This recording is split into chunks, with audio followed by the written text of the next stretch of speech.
Heavy metal My rock. global mind.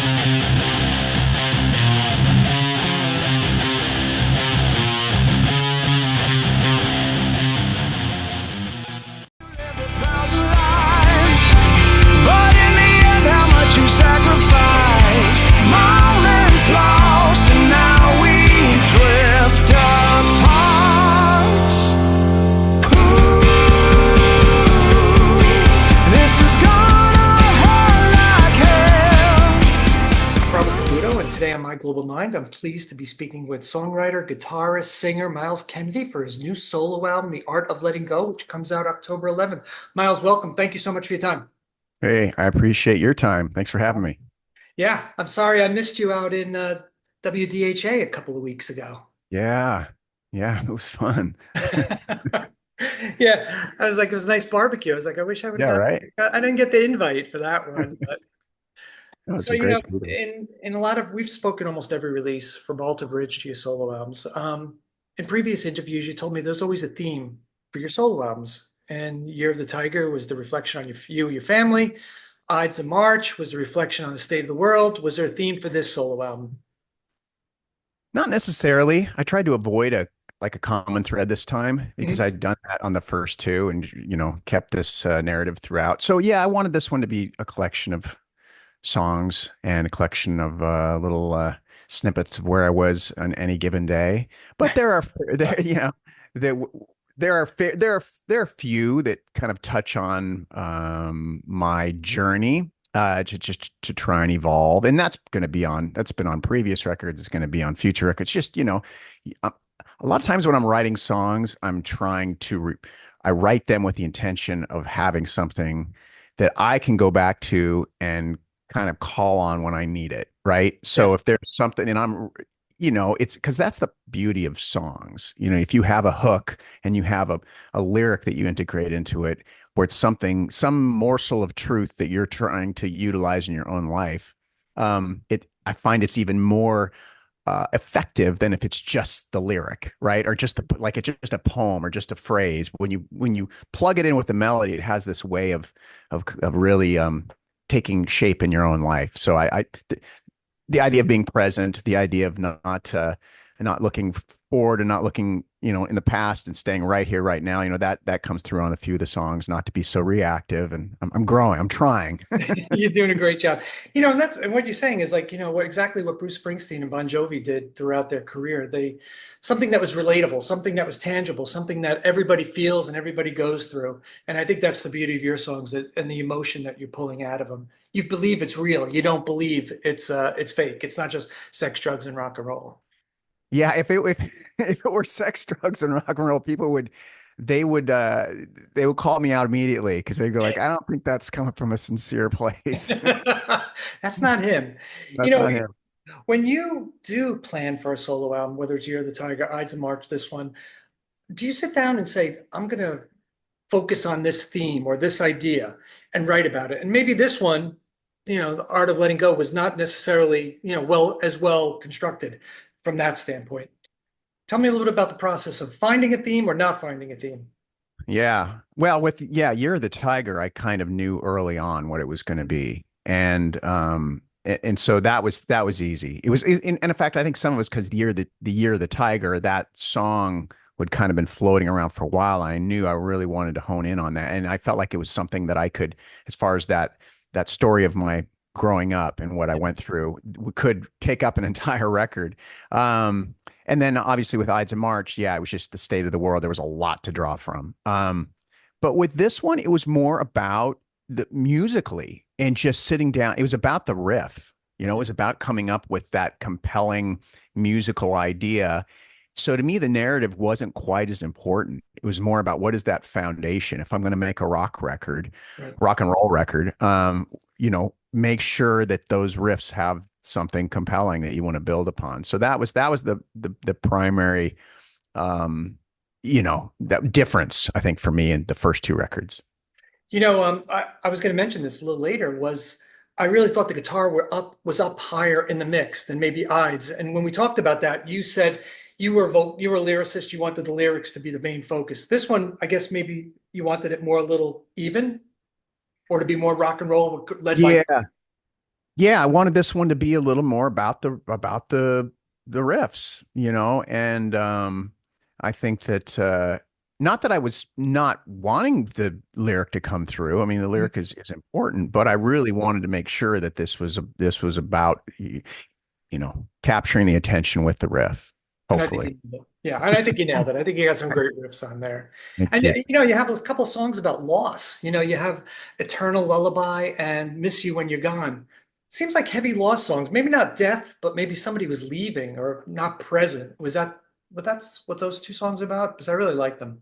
Thank you. Well, Eternal Lullaby is actually a song written about losing the people who are responsible, at least the way I look at it. And I try to be careful because songs can have different applications in people's lives. But it's a tip of the hat really to the people who we've lost, who've been incredible trailblazers, especially musically. Oh, Like, yeah, so the people who influenced me that are no longer with us, it's kind of it's me singing the idea that what they gave us, their songs, their melodies, their lyrics, yeah. their performances will live on. That's what that's about. Miss You When You're Gone. That's basically that could apply to a number of different things. I mean, um, it could be more of a personal thing. It could be maybe someone's moved on, like a relationship thing, or some a passing on, or it could be like just a dynamic in your own life.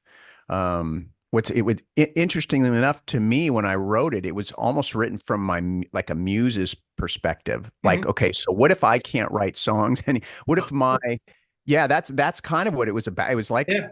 my muse addressing me. What if I'm no longer around? What if you decide not to write songs anymore? It's that dynamic between me and the creative process. Wow. Do you have somebody to bounce your ideas off of when you're in with Slash? I guess you're bouncing ideas off of him. With Mark or with Alter Bridge, you're bouncing. Who do you bounce your ideas off of? My When dog, when I'm doing solo record. what's the Oh, what's the reaction you're looking for from a dog? a cocked head, like I don't know. Um, no, I don't, and that's part of the beauty of doing the solo records. Is I look at it as an exercise Yeah. to strengthen my editing skills of knowing when an idea is good or not good. Yeah. And what that does is it helps me then with my other bands to not waste people's time because I've kind of worked out that filtering process. So generally, what I present, I'm pretty confident with. So yeah, it's but my dog can still at times if he's Yeah. singing along. I know it might be good. Bon Jovi used to take his albums to a local pizza parlor, playing for Yeah. the kids, and if they what the reaction was whether or not they used the song. That That's was a good. I remember hearing that story a long time, and I think that's brilliant. That's the way to, what better test marketing, right? yeah. They were kids testing it with kids. Right. Your voice is instantly recognizable, whether you're with Slash, whether you're with Alter Bridge. Is it difficult to separate your writing for the two, particularly Alter Bridge? Because I heard a lot of songs here on this album could have easily been on an Alter Bridge album too. Yeah, it's interesting because it's so funny because I was more concerned about possibly treading in the Slash and the Conspirators run because to me it's more of a rock and roll record, Mhm. whereas with Alter Bridge it's more rock, bordering on dare I say metal at times with kind of the girth of the riffs. Yeah. So it leaned more on rolling versus rocking, and so I think that was something that I've been surprised. I've done a lot of interviews, and most people, that's the one they bring up is Alter Bridge in that. And so Yeah. maybe it's just there's something about my guitar playing between and my voice Your voice. with both things. It's like no matter what, it's still in my DNA, and Yeah. so it just kind of comes through. So yeah, It's not a bad thing. It's just that you're becoming, I guess, molded into a larger entity that could interchange between Alter Bridge, Slash, and your solo. And there's techniques and colors into all of them. yeah, That's a yeah. good thing. No, and I appreciate hearing that because if I guess if you find kind of who you are as an artist, if there's always kind of a hallmark, a sonic hallmark, then I guess that's a good thing. Yeah, absolutely. Speaking of sex, drugs, and rock and roll, you wrote an 80s power metal song with Sebastian Bach. What do I got to lose? It's a great song. I interviewed him for that album and he praised you up and down for getting him on the radio. He was Wow, just like, I don't think I would have ever gotten on the radio without Miles. So he praised you for that. that's nice. Um, I always take you as a very serious musician, and this song was a little bit of hearing you step outside your box, and then a power metal. I shouldn't say ballad, power metal. Um, is this a side of you that we think we could see more of down the road? It's Perhaps really- I enjoyed doing that. And it was really it was very quick. You know, Elvis reached his producer and producer with various bands, and he said, "Hey, you know, I'm doing a record with Sebastian Bach. Do you have a song that would work?" And I said, "I don't, but give me a day." And I'll put something together real quick. So I just put together, you know, a riff and a verse and a chorus and sent it over to him, and then they finished it, and it was just like I was really blown away with how it turned out. And look, I love songwriting more than just about anything in the universe, right? So Yeah. being asked to be involved with something like that was a real treat for me. And the fact that it was the first single and that hearing what Sebastian just said, I mean, I'm over the moon to hear that sort of thing. Yeah. Yeah, I would love to do more of it. Yeah, do you write for other people? Was that just a fluke, or do you typically write for other people? Maybe don't get credit for it, or it's more under disclosed? No, I don't do it a lot. I would love to do more. I think just because of the three entities that I'm involved with, that's just very limited time. But Yeah, I think of if course. I lived, some of it's where I live too, in Spokane, Washington. It's not really a songwriting mecca. If I was in Nashville, maybe, you know, I've done recordings in Nashville, and the producers are like, "Hey, would you be interested in getting in the songwriting world here?" And I was like, "Absolutely." But the problem is I live, you know, 2,000 miles away. So kind of a trick. I thought it was a nice little departure to hear you do something like that. And with the video was really a lot of fun, how Right. Sebastian put it together. So it was very entertaining and it was so fitting for him. So it was I thought it was a perfect song for him and the band. I Thank you. loved hearing you do it. How interested are you in experimenting with music, different musical genres, that most people would be surprised to hear you do? Is there something that you want to do like down the road? Oh yeah, I would be incredibly interested in mixing it up. Yeah. Yeah, oh yeah. Like because I listen to so many different things. Mhm. You know, I love jazz. I love funk. I mean, I listen to a ton of Earth, Wind, and Fire. If people knew how much Earth, Wind, and Fire I I love listen Earth, to. Wind& and Fire too. Yeah. Yeah, it's so good. You know, Steely Dan. But yeah, I would certainly be stoked to do something like that. I've even thought of like trying to write some sort of something that could be in fact, I did not try. I've got songs that in the back of my mind, I'm like, you know, I would really like to record this with a symphony. And Wow. because I hear this very symphonic, you know, and so there are a lot of things I would love to do. The question is whether I'm going to find the time. And Right. I'm glad we're having this conversation because maybe it'll light a fire under my Yeah. ass and get it done. Get it, at least get it down on, on the computer, if Right. anyone. Exactly.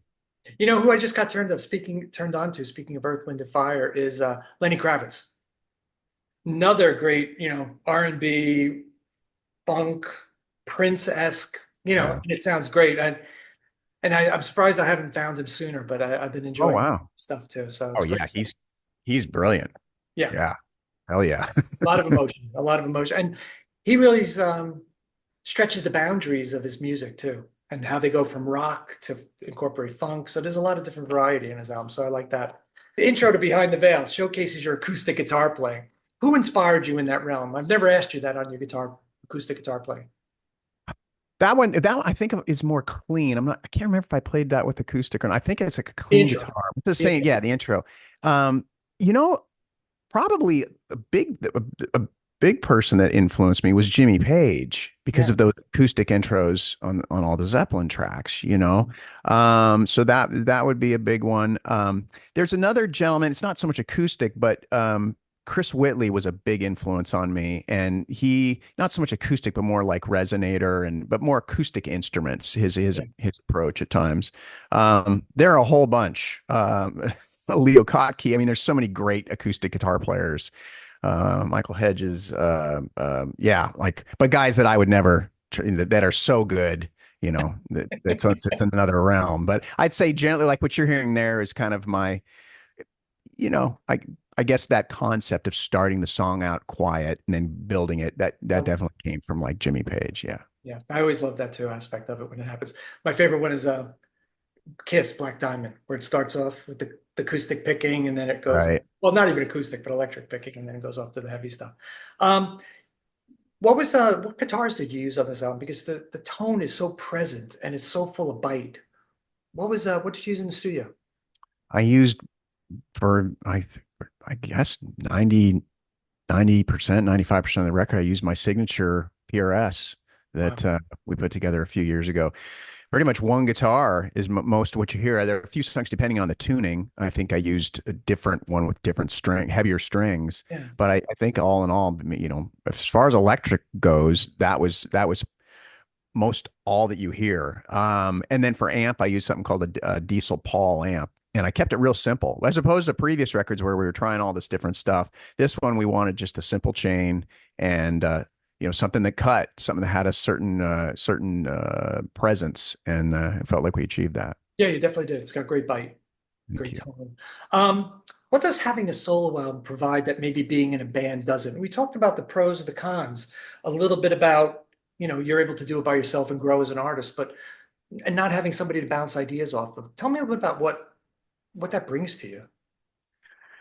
Yeah, I mean, it is it's kind of liberating because there is no real compromise, and so you do it just because there are things you need to express and need to do for your own artistic vision, whatever that means. Mhm. Um, but it is difficult in the sense that you've got to trust your own instincts, you know, and for me, making these solo records, I feel like has really helped me evolve as a writer because it's forcing me to make what's going to make the cut. You know, my problem is not coming up with ideas. In fact, almost to my detriment, you know, if you tell me to sit down and give me 5 hours to put a bunch of stuff together, I'll just have a field day. I just too much stuff.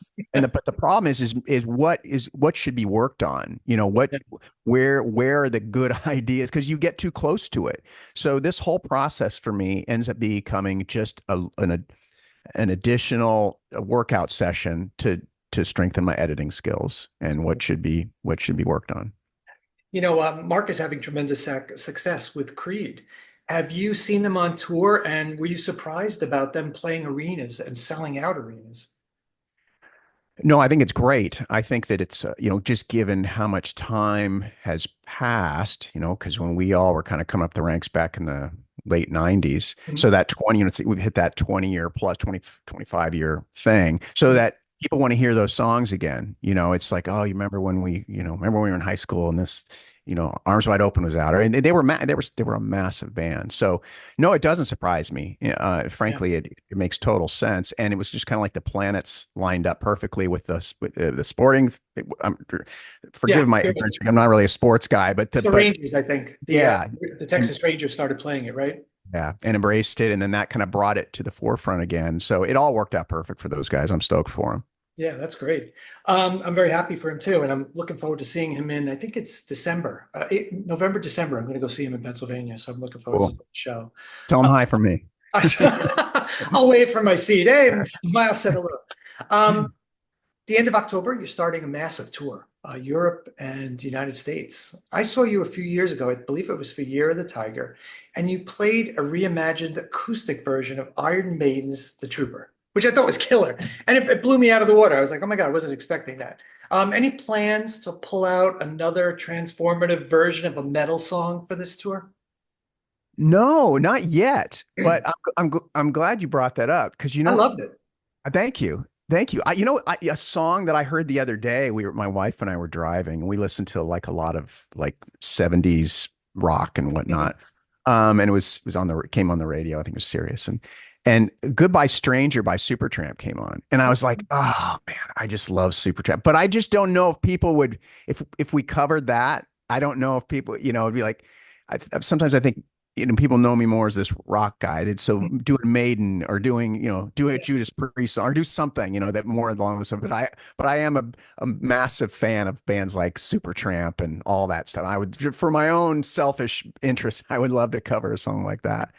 You should do the one that you wrote with Sebastian Bach as an acoustic. Oh, there you go. That would be That's a really cool to hear that and hear you sing it and hear you do it. that's a good idea. Hmm. Put that in the notebook. Well, listen, Miles, I want to thank you so much for your time. It's always a pleasure, always inspirational to speak with you. And I'm going to see you when you come to Asbury Park. I believe January 28th, you're going to be in Yeah. Asbury Park at the Stone Pony. Yeah. Cool. I'm going to come out and see you. Right on, Hey, man. look, it'll be a lot closer than with Creed. Okay. So definitely wait. Yeah. Cool. I'll look for you. Well, thank you again, Myles. Have a great day. I appreciate your time. Thanks, Robert. You take All right. care. Bye-bye. All right.